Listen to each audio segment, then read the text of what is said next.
The meeting's going to start in about 5 minutes. If anybody wants to get another drink or something to eat, we have 5 minutes. We'll start it then. Also, if there's any public officials here that want to be noted, raise your hand now and I'll make sure we let everybody know who you are. Thank you.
These are like,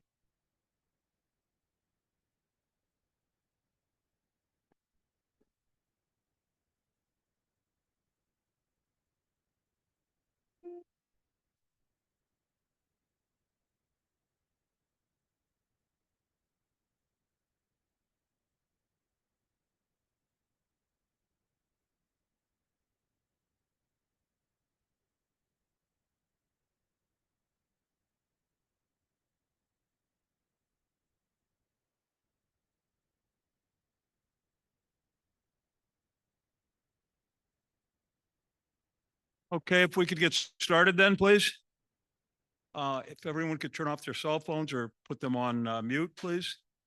And I'm going to call the meeting to order. My name is Greg Bepler.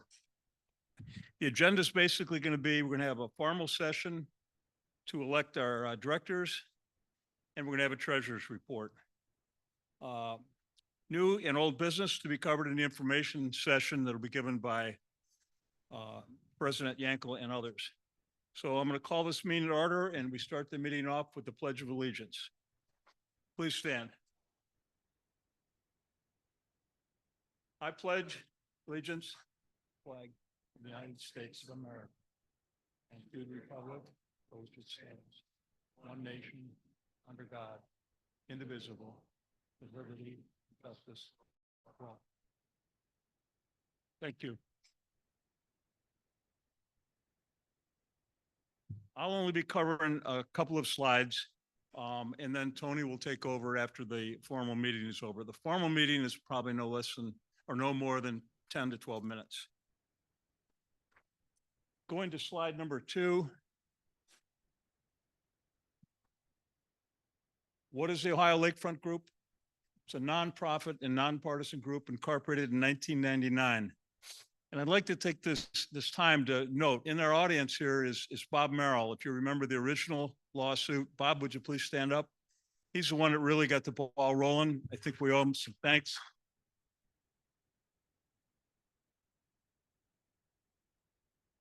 Next slide, please. The purpose, as we all know, is to prevent the taking of the shoreline property by government entities, protect the use of Lake Erie and the environment. We are not anti-environment. We just want our deeds honored. The existing board members are listed here. As you can see, we're from one end of the lake to the other. The next item on the agenda is the election of officers, of directors, excuse me.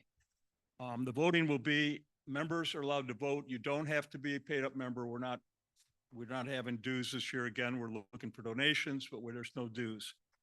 We're voting for 3 directors. At this time, we have 3 names that have been submitted. Prout, Mike Prout, Rick Rennell, and Tony Yankel. Are there any other nominations from the floor? Again, are there any other nominations from the floor? Hearing none, we're open for a vote of acclamation or a motion for a vote of acclamation. Thank you, John. Second, Mr. Merrill, thank you. All those in favor of the motion signify by the usual sign aye. Opposed? The ayes have it. The election is closed. Next, we'll have the Treasury report by John Billette.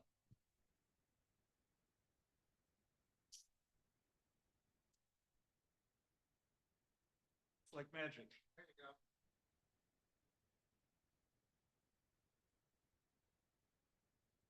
Good evening. Appreciate all you coming. It's a good turnout. As you can see, we start a year out with a fairly nice, pardon? Oh, I am John Balliet. Thank you very much. Ooh, that total balance at the beginning of the year was not 610.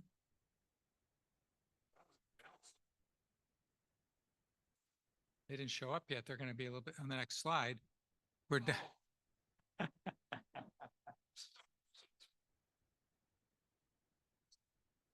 We've spent some money.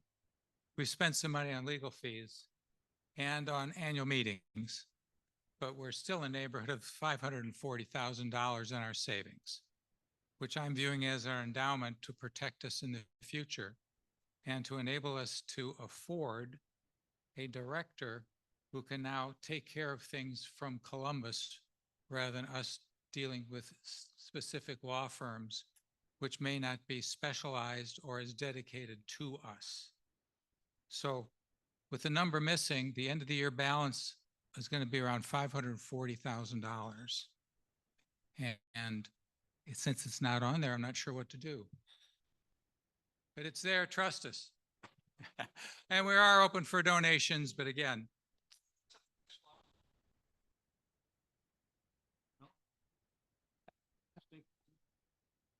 okay, well, we have the Excel spreadsheet.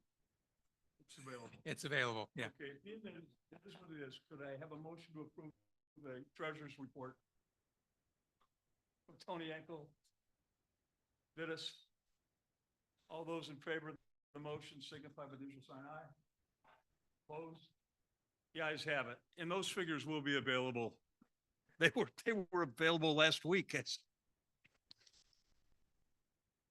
Okay, we're now open for a motion to adjourn the formal meeting, and President Yankel will step forward. Move we adjourn. Motion to adjourn. Second. All those in favor signify by the usual sign aye. Opposed? The ayes have it. Tony?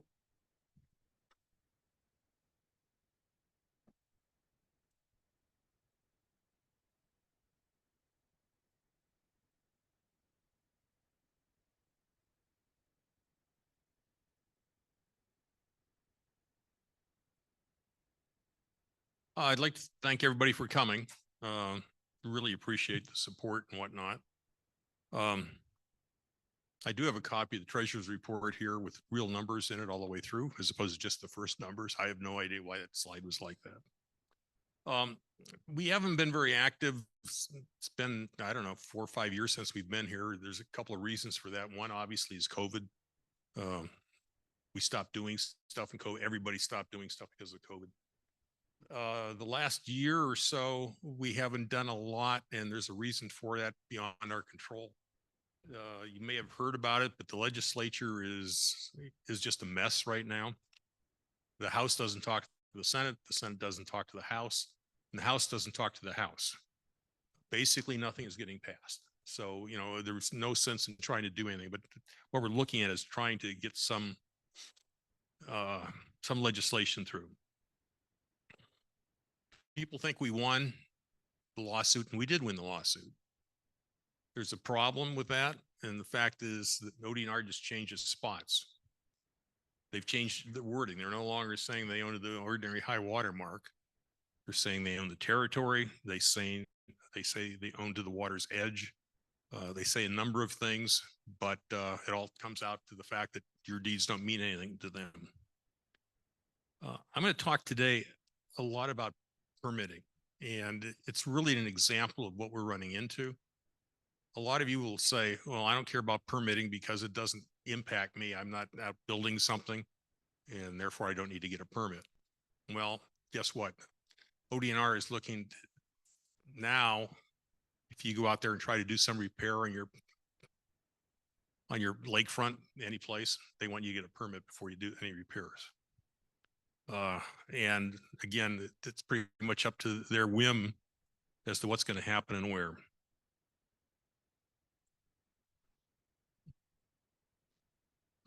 Court decision, just really briefly. There are no leases on private property. I mean, that we know ODNR is just ignoring that. Reclaiming land lost due to avulsion. It's a very important concept. Okay, if the lake takes your land away, you still have a deed. You're allowed to put that land back. There's a phrase in the court decision that says beachcombers may walk where there's water, and that's fine, but it doesn't mean that they're walking on public property. It's still your property. It just, people are allowed to walk in the water.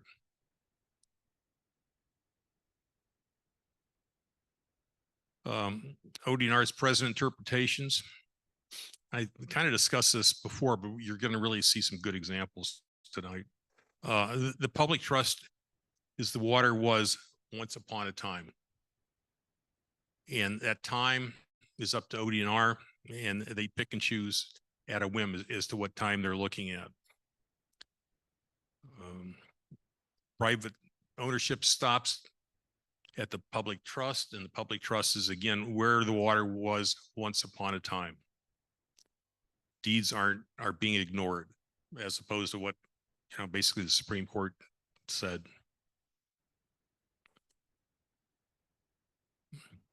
Post-COVID, I had a meeting back in December 2021 with ODNR. I gave ODNR a draft of a lawsuit that we were about to file, and basically said, here's what we've got, here's our complaints, let's work together and try to get some legislation passed.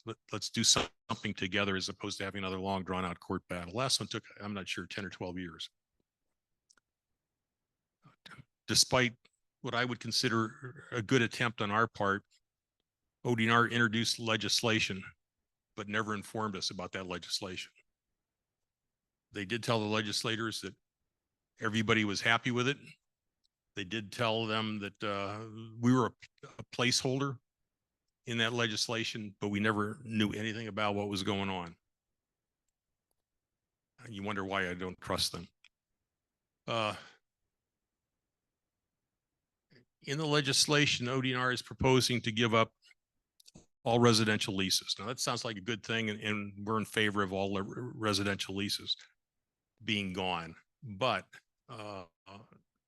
they're still using the definition of territory, and it doesn't matter whether or not they're collecting a lease payment, they're still claiming they own your property. So it's kind of looks good, but it really isn't everything that it would seem to be. Construction permitting is to change. That's part of the bill that they had proposed. It doesn't get any better. It gets a whole lot worse. And the reason it gets a whole lot worse, in part, is because ODNR, and they've admitted this, well, if they get rid of the leasing, they have all these extra people that have nothing to do. So we're going to have you do a lot more work on the permit side and supply a lot more information. Basically, it's job security. What does the future hold? We're still trying to reach out to ODNR. We'd like this to go through legislation on some kind of an agreement, and maybe a little bit of forced legislation if we have to. But we're going to try every way we can to get the problem fixed and get ODNR going on the right track. Permitting requirements. I said we're going to talk about that. I don't know how much people know. There's two types of permits out there at the moment. ODNR is not liking it's their permitting process, but the temporary permit, they're not liking that a whole lot anymore. But temporary permit, you actually draw something up yourself, literally by hand, submit it to ODNR saying what you're going to build, and within a week you get a permit to build it. You do have to supposedly go back and get a full-blown permit application and whatnot after that for the next 2 years. A lot of people aren't doing that. I don't blame them. The full permit process, it requires a professional engineer. None of this, I can do it myself. Here's what I'm going to build type thing. The cost is $25,000 and rising. And that's not putting a rock out there at all. It's not fixing anything. That's just the cost for an engineer. And it takes 18 to 24 months. The ODNR claims that it only takes them about 8 or 10 months. Well, they're kind of right in that regard. It takes at least 18 months to 24 months by the time you call up a professional engineer. He comes out and goes through all the requirements that ODNR has for him and then submits it to ODNR. And then they send it back and say, oh, you didn't do this right. You didn't do that right. And finally, when it's all submitted properly, then it takes them about 8 to 10 months. So that's where they're counting the 8 to 10 months.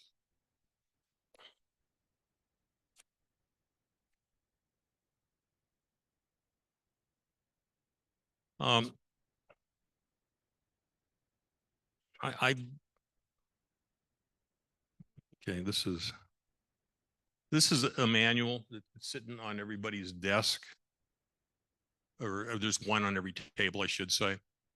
It's a very, very nice book. I mean, if you just pick it up, you'll just feel it. It's very nice.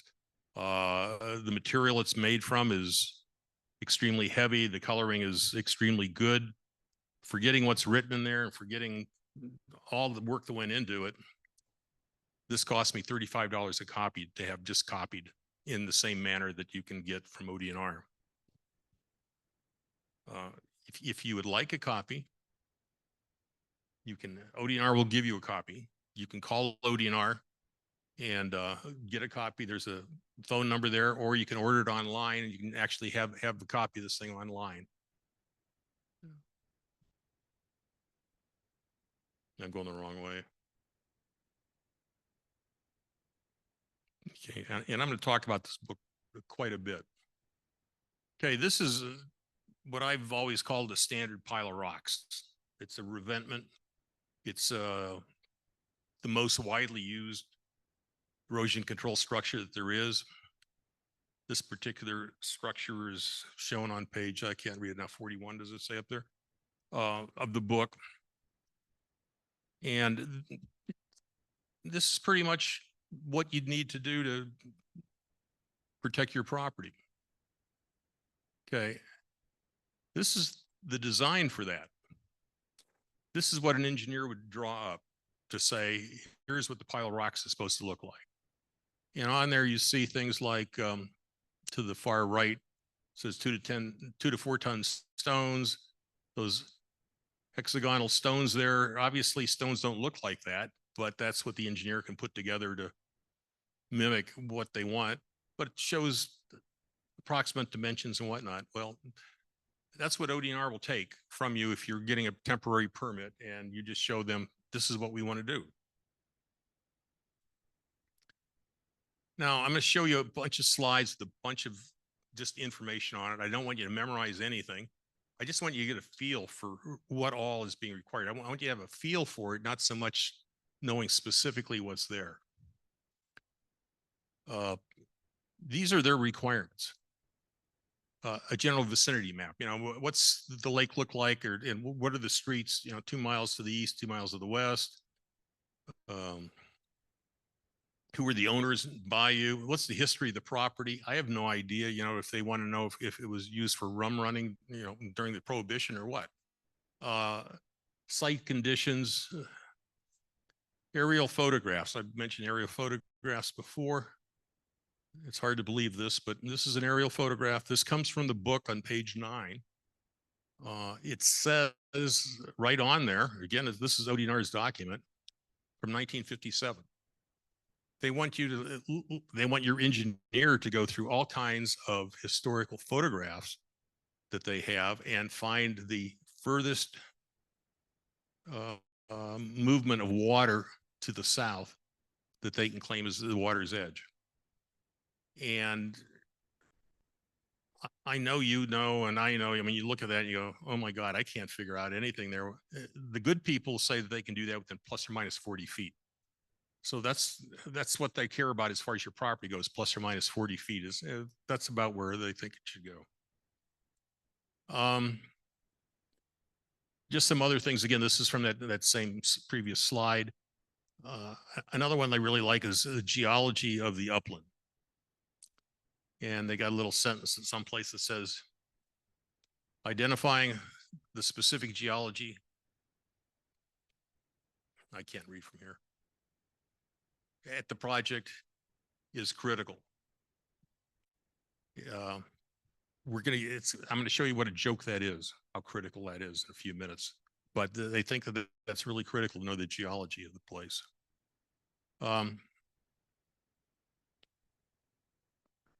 Characteristics of the shore. I'm gonna have to read my notes because I can't see that very well.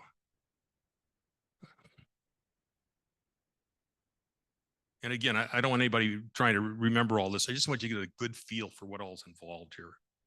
Okay. Characteristics of the shore, they define as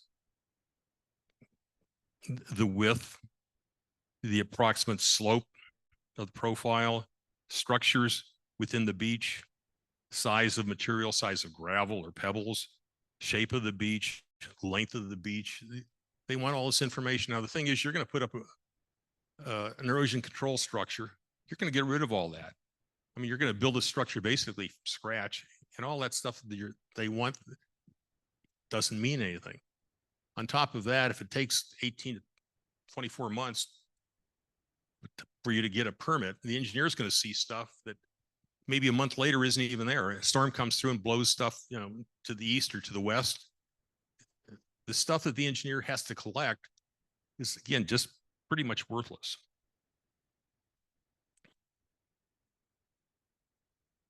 So I'm not blaming the engineer for charging $25,000, but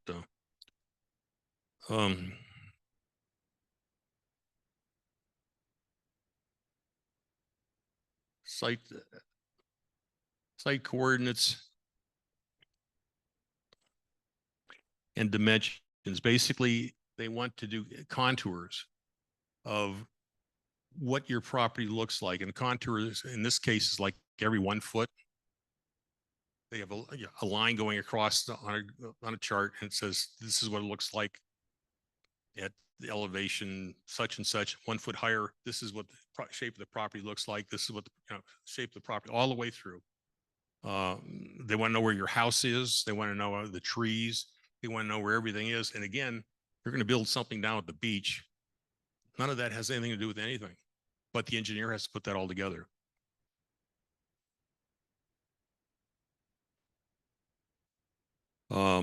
Previous surveys. I have no idea why you need a previous survey. Why can't you use the existing one? Previous conveyances. That's just another interesting way. That's another way of saying a deed, which they don't look at, but they want a previous conveyance, I guess, to say that maybe the conveyance says that you're not allowed to have raised ducks on the place or something. I have no idea.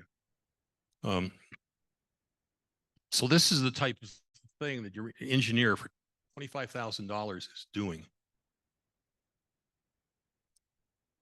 Some more detail, wave height, wave levels,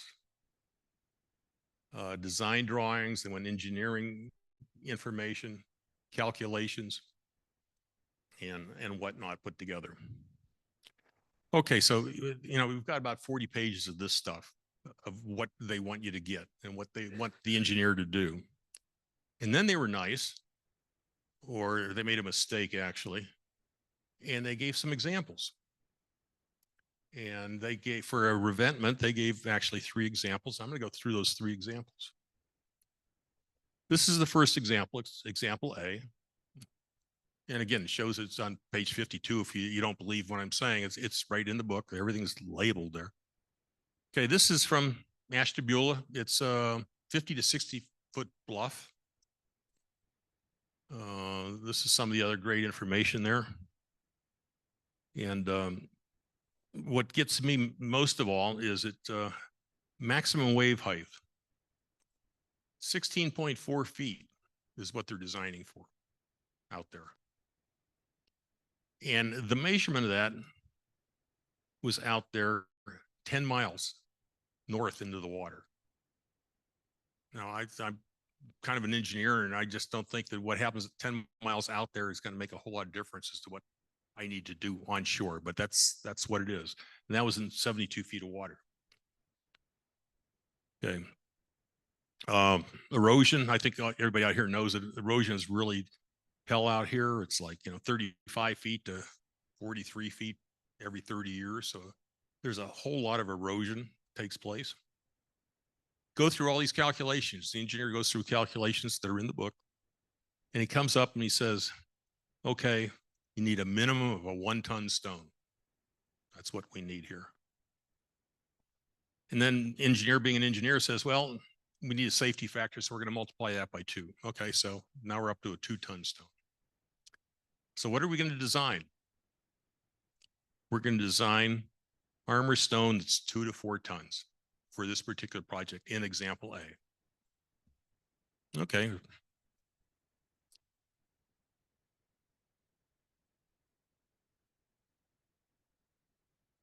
Example B. B is in Vermilion, kind of the middle of the lake. It's 20 to 30 feet, and that's about what example B looks like. It's the soil is different. I didn't concentrate on the geology, but it's different geology, very different geology than what we had back in Ashtabula. Minimum wave height is different. It's lower. It's 11.8 feet, and it was measured much closer. It's like 4.5 miles out, as if, again, 4.5 miles means anything. Anyhow, the engineer goes through the calculations, which are there in the book, and he comes up and says, oh, you need a 1.1 ton stone minimum. Multiply it by 2, and then he comes up with, you need 2 to 4 ton stones. Okay, next one, Ottawa County. Ottawa County is, pretty far out west, pretty flat out there. Bluff, 0 to 15 feet. This is kind of like what you're looking at in Ottawa County.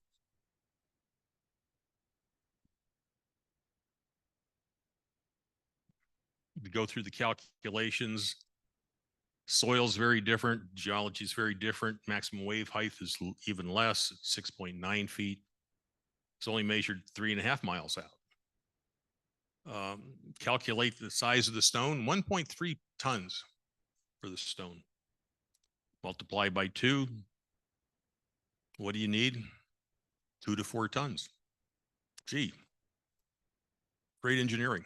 So basically, you need 2 to 4 ton stones no matter where you're at on Lake Erie. So if you do a permit on your own, 2 to 4 tons, man, you don't need an engineer to come up with that number.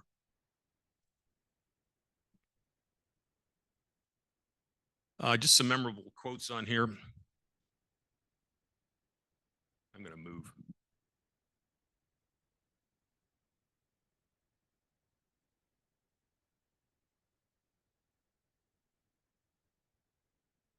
Now, again, we went through all this stuff with the professional engineer doing all those calculations. That was really good stuff.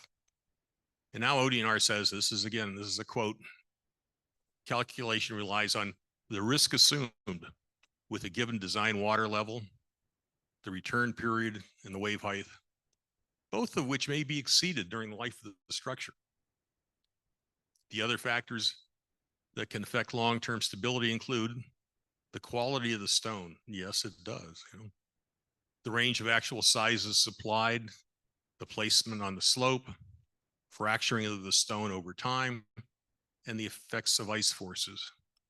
None of that is addressed by the engineer. None of that can be addressed by the engineer. He doesn't know those things. It's just what happens out there in the real world. Another memorable quote, the engineer should consider how these factors apply to each design 2 to 4 ton and assign an appropriate safety factor so that it also incorporates the level of risk the property owner is willing to accept in return for the cost difference between larger and smaller armor stone. So if the guy says he can't afford it, engineer just changes his design and says, okay, we'll do this. I mean, I'm glad we went through all that. Contrary to the calculations is another one. In some cases, a lower crest elevation may be required if a seawall is to be used for watercraft access. So if you've got other purposes, maybe you don't need to follow what's going on here because you have other purposes. So, I mean, we have all this $25,000 worth of engineering, and it's pretty much of very little value. Erosion control structures should be designed with the smallest lakeward footprint possible. Basically, they don't want you to restore your land loss due to avulsion. They want that to be as small as possible, and they're avoiding you reclaiming your own property. The gap between us and ODNR is not that great. Okay, all leases on private property we think should be voided and lease payments returned. ODNR is not that far away from that concept. Mostly it's on the residential side, and unfortunately most of the reason is because they don't get enough money off of it. So it's like, why go through the hassle when they're not making any money? We need specific language honoring our deeds. I mean, the court's already given us that, but we need that in the legislation. And what we really are after is getting ODNR's temporary permit process, the one I told you about, basically where you yourself can hand draw up one of those designs that I showed you there and put in 2 to 4 ton stones and follow the design manual. The design manual's really, it's a good thing. It's got a lot of good stuff in it, a lot of stuff that makes ODNR look silly, but it does have a lot of good points in it. That's all I have. I want to say one thing. There are some colored cards on the tables. Everybody's got a different colored card, I guess. Okay. If you want to ask questions, please write, the question on there and raise your hand, and the question will be picked up as far as that goes. And the reason for that is not that we don't want everybody yelling, but if somebody's in the back of the room and asks a question, we can't hear them. So Beth will come around with the mic and you'll talk into the mic, and we'll go from there. I want to introduce Beth Vanderkoy. I think you've all somewhat met her already today. We've picked her up as our executive director here in the last 2 months. There's a major reason for that, and that's because she's extremely good. She's only been working with us for about 20 years, actually over 20 years. And she has a lot of influence in Columbus. So with that, I will turn it over to Beth. Well, hello, everyone. How are you doing?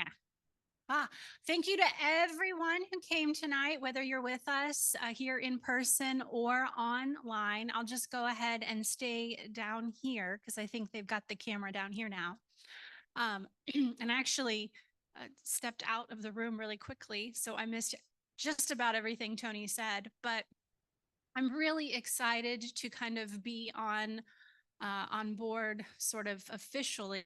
I've done a little work here and there, and I was telling some people tonight, I am not a native daughter of the Ohio lakefront. I grew up in central rural Ohio, and we have like a creek. But that's a little bit of a different thing. But I have been working with the Lakefront Group in various capacities for 22 years. And I don't know, I told Bob this a little bit earlier. I don't know if even you realize this, Tony, but so we have our annual meeting tonight. And on Thursday, many of us will be over on the west side at the Catawba Island Club for a member social. And I hope to see a few more of you over there, and you'll hear this story again. So laugh like it's funny again. But this Thursday will actually be the 20-year anniversary of me calling my former boss, Tim Grandel, and saying, hey, you know that lakefront group that we've been working on this legislation for so long with people like Sally Conway Kilbane and Tom Lendrum before him? And I said, you know that legislation? And he said, yeah. And I said, I think that those folks at the ODNR put something in the budget, and that if they don't file the lawsuit by Monday, which was Memorial Day, they're not going to be able to file a lawsuit.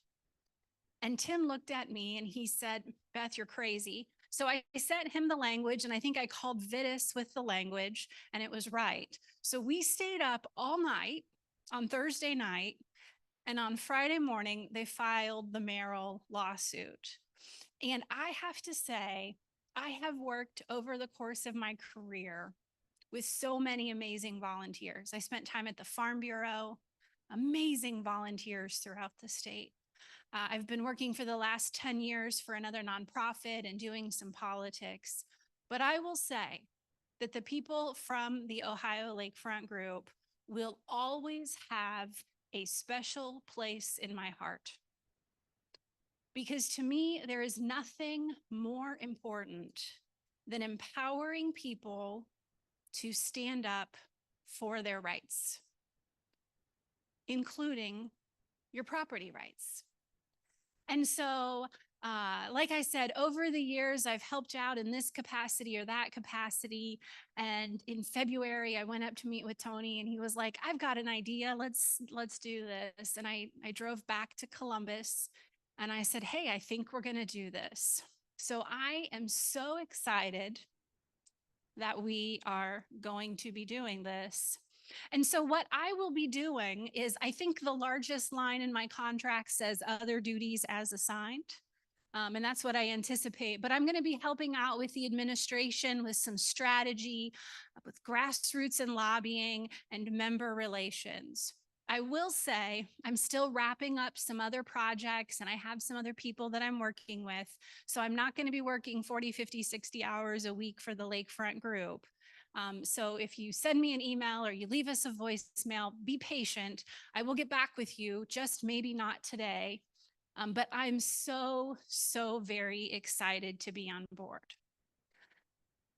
But over the last 25 years of my career, and I know it's shocking, I'm clearly only 26 years old, so how have I had a job for 25 years in politics? But over the last 26 years of my career, I have learned that despite all of the headlines that will tell you that in order to make change at the legislature, you need to have tons of money, and you need to give it to the right people, and you need to do it at the right times, and you just need to do all of these things. But I will tell you, I have seen the power of the grassroots work. And the reality is, no matter how many people I can go meet with in the legislature, no matter how many people I can call up because I've worked with them for a while, the Ohio Lakefront Group was as successful as it was back in the early 2000s because of you guys, because of the leaders, and because of the people who got up at the crack of dawn. And did anybody here ride the buses down to Columbus? Do we have any of those wearing your ODNR Get Off My Land t-shirts? I still have an ODNR Get Off My Land. And I may or may not have another version that was a little more emphatic. I don't know. I think there were some unofficial t-shirts floating around, or stickers or buttons.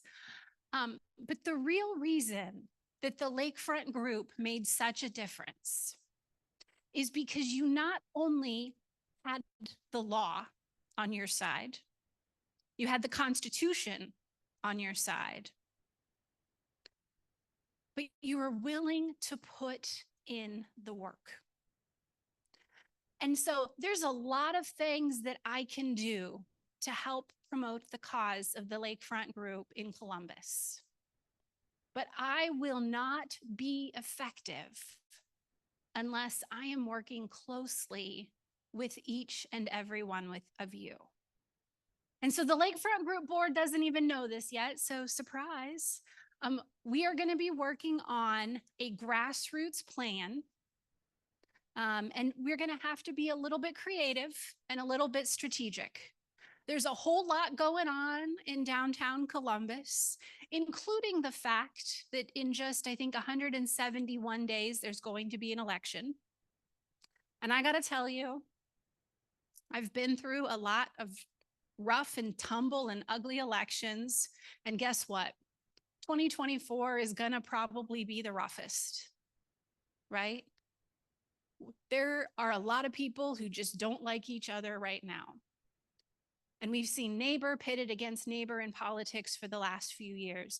But that's one of the things I love about the Lakefront Group, right? We have people from all political backgrounds. We have people who have small businesses. We have folks who live in what is probably best termed an estate. We have people with a summer cabin. We have campgrounds. We have parks. We have private property owners. We have residential. We have commercial. We are a microcosm of the people who live on and care about the jewel of Ohio, Lake Erie. And there is no one in this entire state who has a higher stake in protecting the lakefront property and Lake Erie itself than the people in this room and your neighbors. And there is no one who has more knowledge and more experience than each of you collectively. But I'm just a girl from Richland County, so I'm going to need your help. And the good news about this is you don't have to come all the way down to Columbus in order to get started, right? In fact, the good news is that after, I think, this week or next week, the legislature is going to adjourn for the summer, and they might be back once or twice until after the election. But they're going to be home, and they're going to be in the district. They're going to be shaking hands and eating ice cream cones and kissing babies and walking in parades. And I need you to figure out who represents you in the Ohio House and who represents you in the Ohio Senate. And I need you to make it a point to go up and to introduce yourself with your name and the fact that you are a member of the Ohio Lakefront Group and you are an Ohio lakefront property owner, and you're going to need their help. Because I will tell you, while we are very strong and while we are very mighty and while we have some great representation in Columbus, the reality is that of 132 members, there's only maybe 30 that represent the lakefront property itself. So what we're going to have to do is we're going to have to go and first start at home in our backyards. And we have to get our legislators to care about this as much as we do, right? This is land that you have stewarded. You have taken care of it. You have sweated for it. Probably you want to hand it down to your children. You've bought it. You've paid taxes on it. And now it's up to you to protect it. And so the lawsuit was itself a victory. And now we need to move forward and we need to work together with the Department of Natural Resources and with the legislature to come up with reasonable regulation and permitting requirements. And so all of you should have at your desk, and when I get back to the chat in a minute, I'll put a link up to it, or it's on the Lakefront Group's website. This is a really easy way for you to find and know who your state representative and your state senator is. If you don't know who they are, figure it out. But be aware that the person who is your state representative now might be different than the person who is running to represent your district. There's a map change that's happening right now. Okay, so just kind of be aware of that. But for now, we're going to get to know our state rep. And you can probably look at this map and figure it out, and you can find their name. And I've put the particularly interesting committees that they might be on. Committees with names like Agriculture and Natural Resources. Committees with names like Government Oversight. Committees with names like JCAR, the Joint Committee on Agency Rule Review. That's who oversees the ODNR's regulations and permits. And especially if one of those lawmakers is your lawmaker, I want you to get to know them. Because I'll tell you, it's a whole lot easier to have coffee with them in the town square than it is to drive all the way down to Columbus just to meet with their staffer. Not that their staffer isn't important, not that their staffer can't do a lot of good, but they're going to be home. And so you should run into them everywhere. Make them think that the Lakefront group is everywhere, right? Make them think that we are everywhere, because we need for them to be passionate about this issue to such a degree that they can get their colleagues who are a teacher in Cincinnati or a farmer in Fayette County or a funeral director in Newark to care about this. Because I will be going and I will be making the argument that what happens on the lake does matter because Buckeye Lake and Lake St. Mary and all of these things. But you guys have to make your lawmaker care. And so part of what I'm going to be doing, and I left my stuff up there. Where's one of the cards? Everybody see the cards on the table? Not these ones. Not this one. Uh-oh, did I already click through it? This one. If you will consider, first of all, if you're already on our email list, we've got you. If you're already on our mailing list, we've got you. If you're here tonight, we've got you. But what I want you to think about is if I can count on you to be someone who is in our legislative action network. And everybody who is willing to be in our legislative action network, I'm going to reach out to in a special way to give them information and training that we can utilize so that you have the talking points, right? Because a lot of times people are like, oh, Beth, you want me to go talk to my lawmaker? Easier said than done. It's a skill. You can learn it. Remember, nobody has more knowledge or passion or a higher stake in Lake Erie than you do. But I'm also going to be looking for and recruiting district and or county captains. Somebody who is going to take the lead on working with the people in your community to make sure that whether it's Teresa Gavarone or Josh Williams, Senator Teresa Gavarone or Representative Josh Williams or Senator Sandra O'Brien, who represents Ashtabula, or Representative Jamie Callender, who goes back to the old days when we took the buses down, that they know that this issue is up. So if you are interested in joining this effort, if you could just grab one of those cards and you could fill it out and you could check that box or one of those boxes and let me know and put it in the table, in the middle of the table when you leave. And then I'll use that. And over the next coming weeks, I'm going to be producing some materials and some talking points, and we're going to get them out. And then I'm going to need to have you help me recruit people, right? We're going to make it as easy as possible for you. And we're going to do this the old-fashioned way. And we're not going to give up. And I don't know if it'll take us 6 months or 6 years. But look, I've already invested 22 years into this project.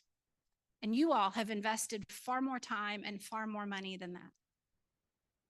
And so I'm just so excited to be here tonight. Again, if you're following along online, you can click on that QR code and it will take you to a copy of the legislative information sheet.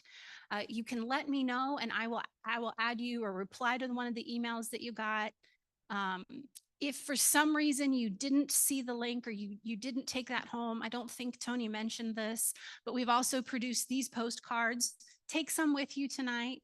There's a website and a QR code so that you can take it and you can hand it to people and you can show them exactly the kind of ridiculousness that Tony was talking about.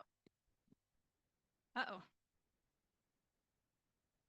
So I want to be respectful of time, and I do absolutely want to get to questions, whether they're for Tony or for me or for anybody else. And I do apologize. Somehow the wrong slide got into the deck for the financials. We'll get that out. We're also going to be recording this and sending it out.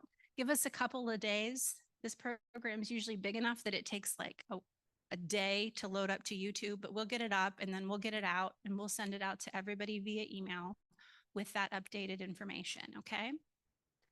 So once again, I'm so excited to be here. I'm so excited about what we can achieve together. And I'm so excited to see so many familiar faces in this room and so many future friends. And I'm also just going to throw this out here.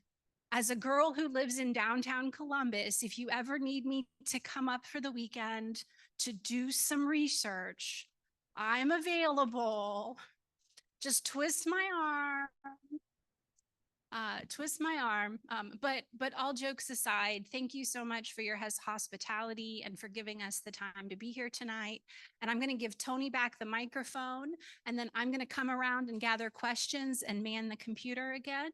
And we'll keep working together, all right?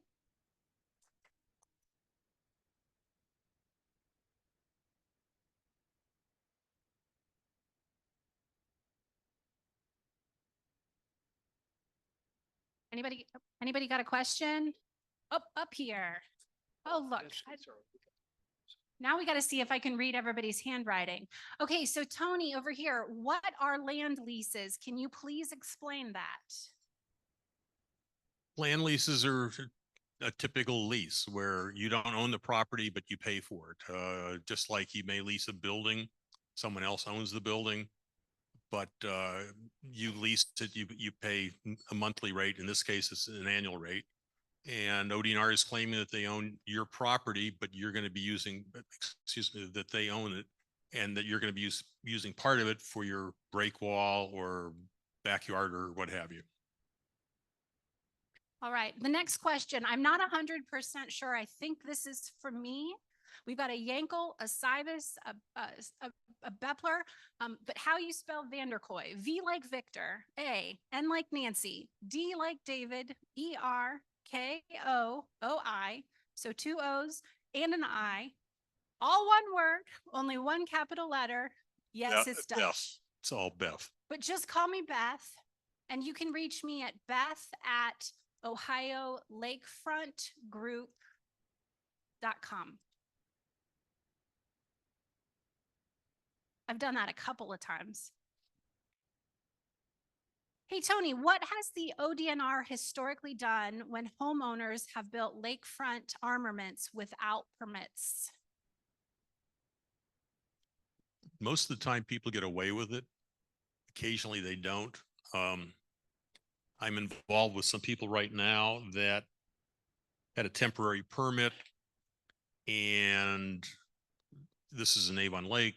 They built something, and ODNR is now coming back and saying that they didn't build it according to the permit, which is just about the same thing as saying you didn't have a permit.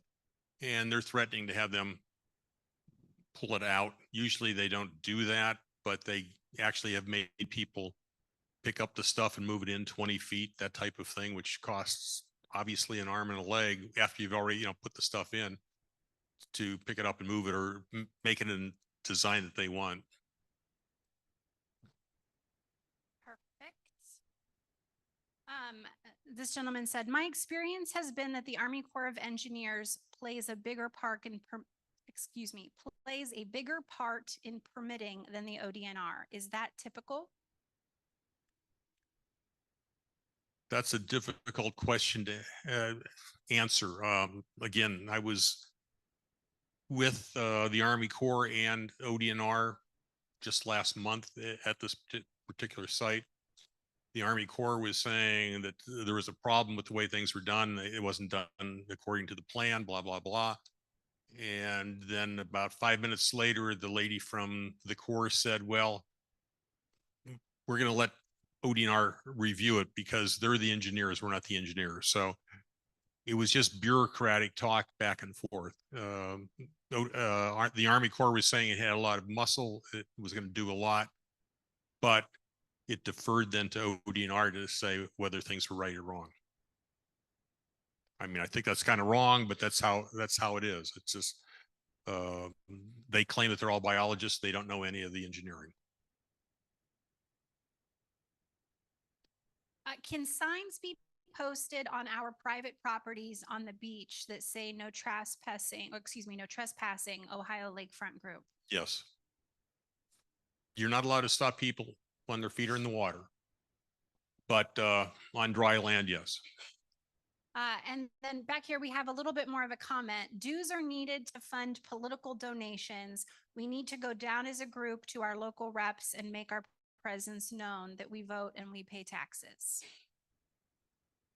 I agree with that, but I think Beth has a great idea as far as right now trying to do it locally, as opposed to the big group thing is great if we have some legislation going where we can show our support, how large we are to the people that really aren't our legislators. But right now, locally, it's important to get the local people, the people along the shoreline on board with us. Yeah, absolutely. And I will add to that. I do not disagree that that will be a step in the plan. But there's also some kind of legal issues. So for example, if you want to make a donation, it's a slight, is it a PAC? Is it a politically contributing entity, et cetera?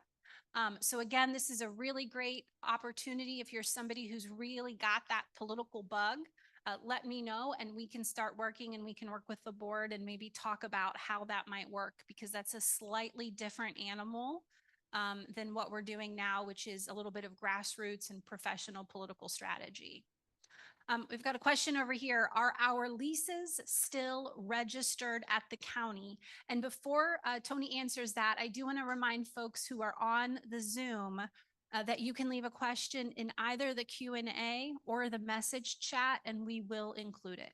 So are our leases still registered at the county? My understanding is, I've not gone through it, but my understanding is yes, ODNR has not done anything regarding those leases. They're still registered with the county.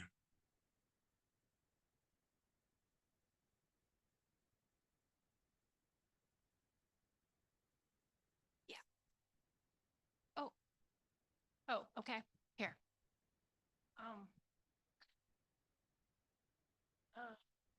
So if they still are there, do we still need to carry all that insurance that we had on our property?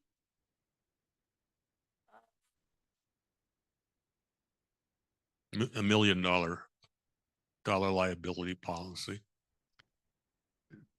My answer is no. But how do you get that off of the, I just don't know. I'm not an attorney, but how you get it off of the county books, I don't know. But that should be ODNR's responsibility to do that. What they've done thus far is they've given back some money to some people, but then they continue to collect it, after they've given some back. So it's, they really don't know what they're doing. Go ahead. Maybe what we could do is make that a question to kind of ask our attorneys about a little bit more in depth. So somebody over here asked, what was the Merrill lawsuit? The Merrill lawsuit started in, I guess, 2004. May 28th, 2004. Okay, there we go. Basically, Bob Merrill was the lead plaintiff, but there's about 12 plaintiffs on there.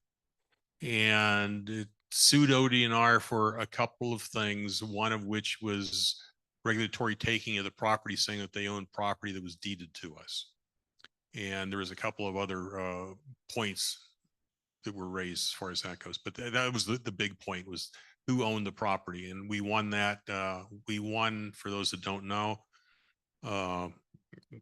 ODNR, first of all, got it thrown out of state court and put it into federal court because they said it was a federal issue. So it went in federal court for a year. The federal court turned around and says, no, this is a state issue, go, send it back. And then we were in the state courts, district court, we won. Court of Appeals, we won. Supreme Court, we won. Supreme Court sent it back for a couple of reasons. It went back to the trial court again. Got another extremely good opinion out of the trial court. Some of the quotes I think that I had in there were from the trial court. ODNR appealed again, went to the Court of Appeals. We won again at the Court of Appeals. And ODNR appealed one more time to the Supreme Court. And the Supreme Court, we consider it a win because that's what it is, but the Supreme Court refused to hear the case the second time around, meaning that the appellate court ruling stayed. So it took about 10 or 12 years is what it did. It was a long, long process. I would add, there is a lawsuit chronology on the website, ohiolakefrontgroup.com. You can go and see the chronology, and it actually includes all of the filings, etc. The website is a little clunky. That's one of the things I'm going to be working on updating and making run a little bit smoother. But bear with me. I have some talents in the world, but I am not a web designer. So if there's someone here who really likes that and you'd like to volunteer, you know how to reach me. OhioLakefrontGroup.com. All one word. Yeah, down the bottom of the screen there.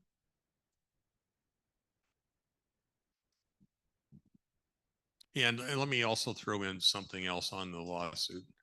So, we won 7 times. We won.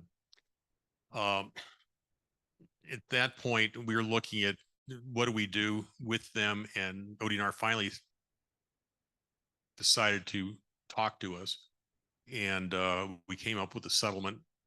I wasn't exactly happy with the settlement, but it was also, when you're doing a settlement, you do a settlement. I just wanted to screw those people pretty bad. And I was told that, you don't get any money out of the state. You can't sue the state and get any money.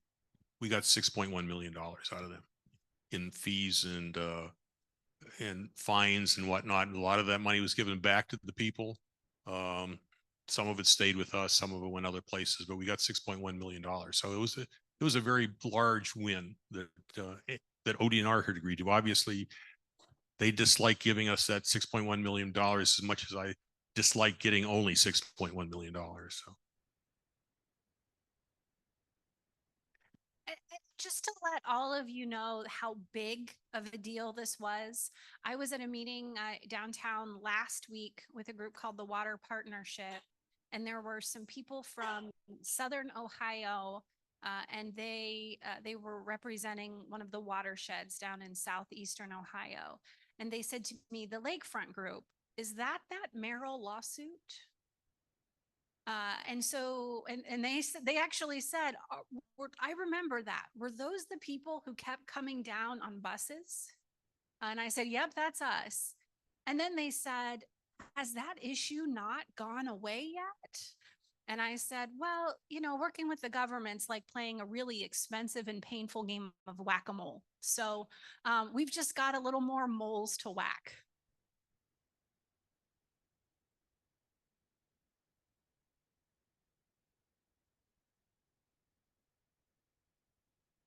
Oh yeah, I'll check one more time. We didn't have any questions online and no one has added any. So going once, going twice. Y'all are gonna stay and eat some more cheese, right?